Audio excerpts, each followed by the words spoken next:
Bonjour à tous, c'est un plaisir de vous retrouver dans un nouveau numéro de l'invité du jour. Et notre invité du jour, Ndoman, qui signifie en langue fan homme de principe. C'est en 2008 que l'artiste, auteur, compositeur Ndoman, de son véritable patronyme, Ba Ebe Roland Fabrice, commence sa carrière. Il nous revient cette fois avec des nouvelles perspectives et des projets plein le panier. Il est avec nous sur ce plateau de l'invité du jour. Bonjour Ndoman. Bonjour Sabrina. Bienvenue sur ce plateau de Gamin 24. Déjà, merci pour l'invitation. C'est la première fois que j'y arrive ici. Très bien. Alors, on va commencer avec ce petit jeu qu'on a mis sur cette émission, l'invité du jour. Je vous donne des mots-clés comme ça, c'est pour creuser, c'est pour voir un tout petit peu qui est derrière le personnage. Je vous D'accord. donne des mots-clés et vous me dites ce qui vous vient à l'esprit, vous me donnez une définition comme ça. On y va? Ça On vous y va? va. Si je vous dis tradition, Origine, très bien. Si je vous dis études, background, enseignement, c'est important? c'est très important. Hmm. L'éducation, c'est la base de tout développement. Il faut dire que la famille est le premier lieu de socialisation de l'homme et l'éducation est le milieu scolaire est le second.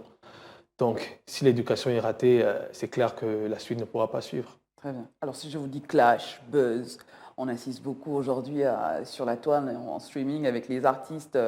On voit plein de clash et du buzz. C'est devenu un fonds de commerce pour certains Déjà, artistes pour aujourd'hui. information, en ce moment, je suis en clash avec Flo du Sud. Je vais répondre demain.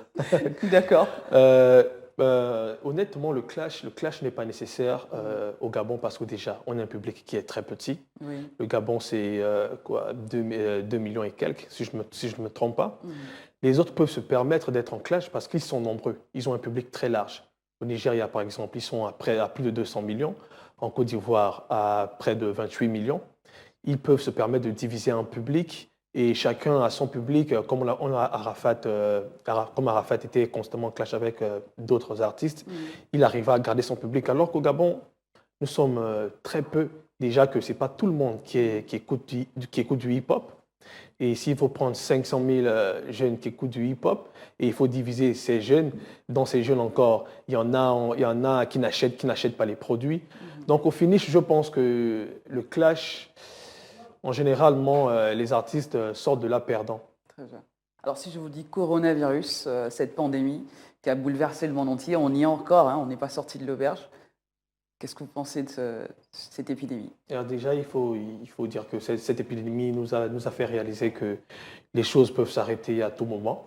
Donc, on a intérêt à bien se tenir, à bien se comporter, à rester juste parce que après le Covid-19, on ne sait pas, demain il peut y avoir une autre pandémie plus grave que celle-là. Personnellement, c'est ce que ça m'a fait réaliser qu'à tout moment, tout peut s'arrêter. Est-ce que cette pandémie, on va dire, a eu du bon sur vous? Comment avez-vous passé cette année 2020, Ndoman?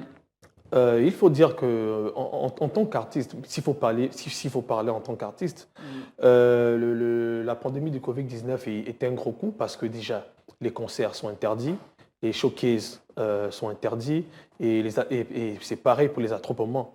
Maintenant, personnellement, je vais pas me mentir, l'année 2020 a été une belle année pour moi parce que cette année, j'ai sorti mon premier album. Oui, il y a certains qui ont su tirer profit Voilà, de cette pandémie. j'ai sorti mon premier album, j'ai sorti un gros hit en 2020, l'un des morceaux les plus streamés en 2020, en collaboration avec l'ancien Damboula. J'ai quand même pu faire plusieurs prestations, plusieurs mariages, vu que les mariages étaient encore autorisés. Encore que là, les attroupements de plus de 30 personnes, le temps pour moi, ne sont pas autorisés. Alors, Ndoman, parlez-nous un tout petit peu de vous. On sait que vous êtes dans l'univers du rap depuis toujours, hein. Vous avez commencé très tôt au collège. Très bien, depuis le collège, hein, avec quelques clashs, inter-établissements, et avec le groupe Ovagang, hein, avec MHL et les autres. Ovagang date de 2013-2014. Mais il faut dire que quand je démarre, je suis en solo. Oui. Et je suis dans l'univers des clashs, avec beaucoup d'autres artistes déjà connus aujourd'hui. Et je signe à AFJ Productions. C'est à AFJ Productions que je fais la connaissance de Jojo, Obélix, MHL. Et je deviens très proche d'MHL et MHL et moi, en quittant AFJ Productions quelques années après, on décide de créer Ovagang. malheureusement, il quitte le pays pour aller continuer ses études à l'extérieur. Mhm. Et à cette époque, comme j'étais très jeune et les parents n'étaient pas très d'accord que je puisse me mettre à fond dans la musique, donc j'ai dû arrêter pendant près de 4 ans. Voilà pourquoi beaucoup ont un peu oublié le rappeur que j'étais à l'époque. Mhm. Et aujourd'hui, on me voit plus comme un artiste afro-pop, alors que je rappais de 2008 à 2012. Donc j'ai fait près de 2012 jusqu'en Oui. fin 2015 sans faire de la musique et je suis revenu plus tard et j'ai signé avec AFJ Productions. Vous avez très tôt fait un album, hein, pendant que certains artistes peinaient encore à faire des albums. Vous avez très tôt sorti un album de 15 titres. Oui, oui, à l'époque, ça c'était à l'époque de AFJ. J'ai enregistré un album de 15 titres. Oui. Malheureusement, l'album n'est pas sorti parce que je me suis dit que les morceaux étaient enregistrés déjà des années bien auparavant et le temps avait coulé et le temps était passé. Donc, les sujets n'étaient plus d'actualité et les morceaux ne pouvaient plus donner comme à l'époque. Et de là, on s'est entendu, on a décidé de ne pas sortir l'album. Très bien. Et d'où venait cette passion pour le rap? Vous avez vu des grands frères rapper et puis vous avez tout de suite attrapé le virus? Ah, D'où vient même, cette passion pour le rap, Noman? moi, je suis tombé dans le monde du rap comme ça, sans rien calculer. Déjà, moi, je n'ai pas eu la chance d'avoir un grand frère. Je n'avais que des grandes sœurs. Très bien. J'ai grandi dans une famille où il y avait plein de femmes. Donc, le rap, ce n'était pas ça. J'écoutais plus des morceaux plus mélancoliques. Je tombe amoureux du rap en écoutant déjà des artistes très jeunes, des artistes comme B.I.G. Quand je sortais de la maison, je fréquentais des cousins. Ils écoutaient tout le temps des morceaux de rap. C'était un peu l'univers des rappeurs dans ce temps-là. Voilà, c'était un peu ça le truc. Oui. Et puis, il faut dire que dans ma famille, la musique, c'est pas nouveau parce que je suis le petit-fils d'Ilarion Guéba. Ah, très bien. Ilarion Guéba qui est l'oncle de ma mère, le petit frère de ma grand-mère. Et qui est un grand chanteur gabonais. Voilà, donc la musique, la musique dans ma famille, Oui. ça ne date pas de maintenant. Très bien. Alors, quels sont les sujets que vous abordez, que vous traitez en général dans vos raps, dans vos chansons? Je traite des sujets d'actualité. Je traite de tout ce qui concerne notre environnement. Comme à l'époque, j'ai sorti un titre comme Flic Véreux qui parlait des agents qui raquettaient sur le terrain. Et avec le temps, quand on prend de l'âge, autant pour moi, la vision change et on a une nouvelle façon de percevoir les choses. Maintenant, je fais des morceaux plus mélancoliques, plus doux, des morceaux qui touchent la gente féminine. Je parle maintenant un peu plus d'amour. Je suis devenu moins hardcore, s'il faut le dire comme ça. Est-ce que c'est une sorte de maturité aussi où on est un peu plus posé lorsqu'on mûrit, lorsqu'on... Je pense que c'est de la maturité. C'est de la maturité. À l'époque, j'étais un peu plus turbulent. Oui. Aujourd'hui, plus je prends de l'âge, plus je suis plutôt calme, plutôt posé. Aujourd'hui, je préfère chanter que de rapper parce que, en général, rapper, ça me met à tout prix dans la position de celui-là qui doit mettre de la rage, qui doit mettre beaucoup de force, alors que j'ai une vie plutôt cool, plutôt soft. Donc, Oui. je trouve ça plus... Alors, parlez-nous parler le d'amour. titre Mine One. Menowan. Menowan, c'est ça. Menowan. Menowan. Mene, c'est je suis. En langue fan. One en anglais, c'est unique. Voilà, Menowan. Parlez-nous de ce titre. Pour dire je suis unique. Il faut dire que j'ai fait, comme je disais tout à l'heure, j'ai fait près de 4 ans sans faire de la musique. Oui. Et ça parlait beaucoup autour de moi, que je ne tiens plus, que je n'ai plus d'inspiration, etc. et autres. Déjà, merci à Mario, qui est le patron d'Africa Dream au passage, qui m'a convaincu de signer avec lui et de revenir devant de la scène.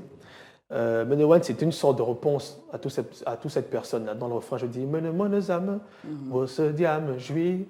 C'est pour dire « Je suis l'enfant de Dieu, vos critiques ne peuvent pas me tuer. Je sais ce que je veux, je sais où je vais, et je sais où je vais y arriver, et j'espère atteindre mes objectifs, et il n'y a que Dieu qui peut m'arrêter. » C'est une chanson personnelle qui vous représente, cette chanson, Oui, Menowan. c'est clairement une chanson qui représente l'artiste que je suis aujourd'hui. Ndoman, c'est quelqu'un qui dit ce qu'il pense. Et qui assume. Qui assume. Je suis quelqu'un, je ne fais pas dans la langue de bois. Alors, vous avez fait des collaborations avec des artistes comme NG Bling, hein, Bob Man, À sur l'époque le son d'African Dream. Taylor. Uh-huh. Alors, quelles ont été vos influences lorsque vous avez commencé à faire de la musique, Doman? Pour Vous être parlez franc, de B.I.G, mais Ouais. ici, au Gabon. ici au Gabon, j'ai écouté quasiment tous les grands qui marchaient à l'époque. J'ai écouté Bapunga, j'ai écouté Zorbam, j'ai écouté New School. J'ai écouté vraiment tout le monde. J'ai ce côté-là où j'aime bien écouter tout le monde parce que je suis quelqu'un, j'aime bien apprendre. Et en écoutant tous ces grands en même temps, j'ai appris un peu de tous ces grands et le côté culturel de Mauvaise Haleine, le côté ego trip de Frank Bapunga. Et vous avez fait votre sauce. Et voilà, Ah, c'est vous. un peu ça. Et là, vous êtes sur un nouvel album, Le Roi Salomon. Non, Le Roi Salomon. Le Roi Salomon, qui contient plein de titres également. Le Roi Salomon, c'est l'album qui est sorti cette année. Oui. C'est un album de 11 titres, en collaboration avec MHL Oui. et Garcin. Et le titre Sweetie qui est en ce moment diffusé sur Et ce featuring RFI, avec le chanteur, Couleur Tropicale. oui, ce featuring en ce moment qui fait parler de lui, qu'on va regarder justement, avec l'artiste Ndombula. Domboula. Voilà, on va se le regarder un petit bout et puis on va revenir. Legend, baby.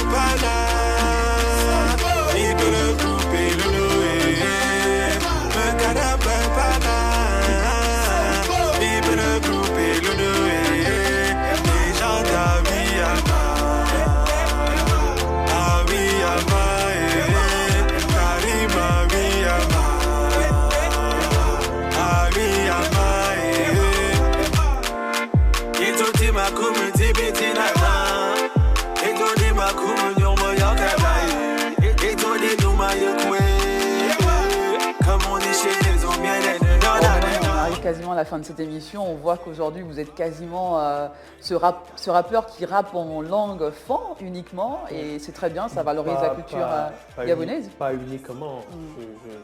Il y a des morceaux où je chante en français, mais Oui. je n'oublie jamais de mettre en évidence ma marque de fabrique bien. qui est le fond. Le morceau Elone 2.0, c'était un morceau bien particulier. L'objectif, c'était de respecter les règles déontologiques de l'Elone, Oui. de mettre en évidence la culture fond, la culture bantou. Et je pense qu'on l'a bien fait vu que la plupart des gens sont satisfaits. Et quels sont aujourd'hui vos projets pour cette année 2021? Pour l'année Terminer là-dessus. Pour l'année 2021, c'est la création de mon propre label aux côtés de mon compère MHL. Le nom du label, c'est Ova Gang. Et pour présenter la structure, nous allons sortir un album, Ova Gang, en collaboration, en duo, MHL et Doman. Et plus tard, nous allons sortir nos artistes. Merci Doman d'avoir été notre invité du jour. C'est moi qui vous remercie. À très bientôt. Vous venez de parler de ce nouveau label. À la prochaine, si Dieu le veut. Voilà, c'est la fin de cette émission. Merci à vous également d'avoir été de nôtres. Nous recevions à l'instant cet artiste, auteur, compositeur de hip-hop et afro-pop, Doman, qui était avec nous sur ce plateau pour nous parler de sa carrière et ses nombreux projets. Justement, à très bientôt. L'aventure se poursuit avec un nouvel invité. Restez en compagnie de nos programmes sur Gabon 24.